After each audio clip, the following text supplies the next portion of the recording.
moving on, now design plays a fundamental role in our lives, more so in the world of technology. So Apple's latest product, the Vision Pro, has ignited a new war in the world of tech, and the winner will decide the shape of a virtual reality.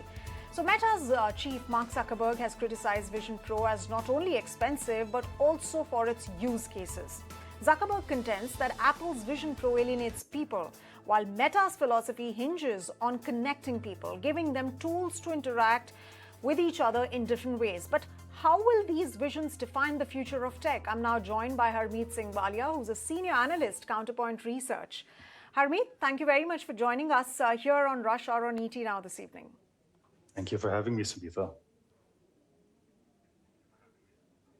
Now, Harmeet, I want to understand this, of course, is Apple's first major product launch in years now, and it's been widely awaited. And Apple, as you'd agree perhaps with me, has a cult following, especially because of design, aesthetics, and superlative performance. But can Meta really stand the Apple entry into this space, or do you think there's space for both?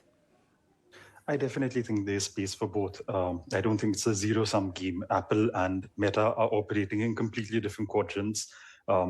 The Apple Vision Pro is 12 times the entry-level Quest device, which has now been reduced to $300, and that is $3,500. There's a vast difference, as we can see. And Quest, the entry-level Quest series are very much gaming devices. The Quest Pro is targeted and positioned as an enterprise device, whereas Apple's Vision Pro does more or less both, works on both of these areas.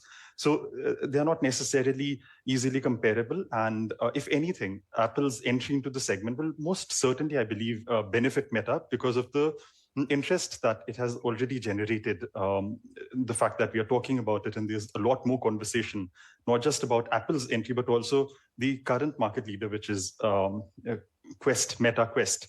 That definitely benefits Meta more than any other current existing player. You know, you're right when you say that it generally generated a lot of spark, a lot of interest, in fact, in the VR, AR headset, mixed reality headset category.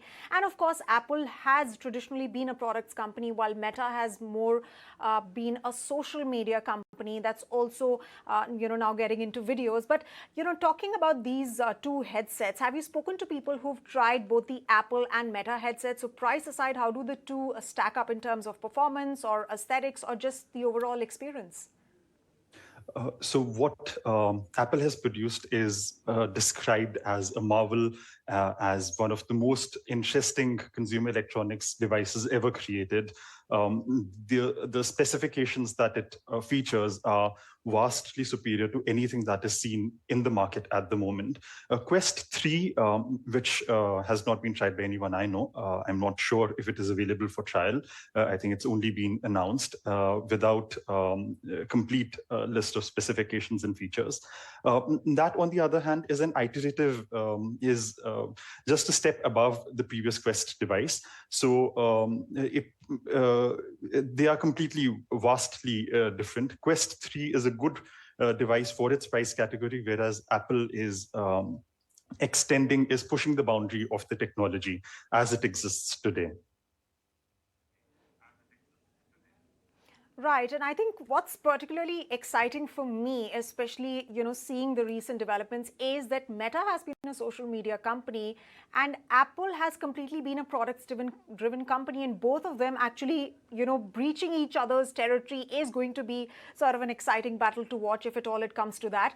But talking of Meta and specifically Mark Zuckerberg's comments, he basically said that he's unfazed, and the fact that there is no competition as far as Apple is concerned. They've not done anything major as far as the latest product is concerned. But let's also remember, Meta has been plowing billions of dollars in AR, VR. It even named the company from Facebook to Meta to keep in line with its metaverse ambitions, which have in fact taken a slight hit. So when he says that he's unfazed, is he really breathing easy? Because the metaverse project has taken a backseat for now.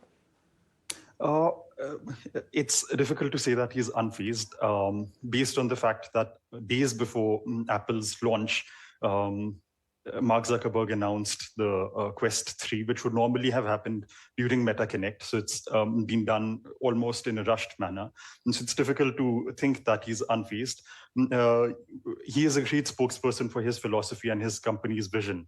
And what he's tried to project is the difference between the two companies and their approaches, which I'm not entirely sure is completely fair, because his major objection to Apple in the leaked email is the fact that in the demos, it's been seen used by a single person in isolation. Now, that is also how the Quest is ordinarily used, by a single person in isolation. One may use it to connect with family and friends, which may also be the case with Apple's Vision Pro. So Zuckerberg, I think, is, it's difficult to say he is phased or unfazed, but I'm not entirely convinced that he's unfazed. But I think it is definitely true that it will Apple's entry into the segment will also benefit Meta. People are talking about it, and a lot of people who cannot either afford the $3,500 price tag or wait for it to be launched in their region, especially, are probably going to want to get their hands on one of the Quest devices to see what the hype is about. And so it will definitely help Meta. In fact, Counterpoint does a forecast on the segment, and we believe that the market is going to grow. And while Meta's share of the market will go down from 3/4 at the moment to about a fourth to about a third in the next 2 to 3 years, in terms of volumes, there will be a consistent, constant yearly growth because the entire market grows with the entry of Apple. So it definitely, whether he's unfazed or phased, it definitely advantages and benefits Meta completely directly, and it's good for the industry.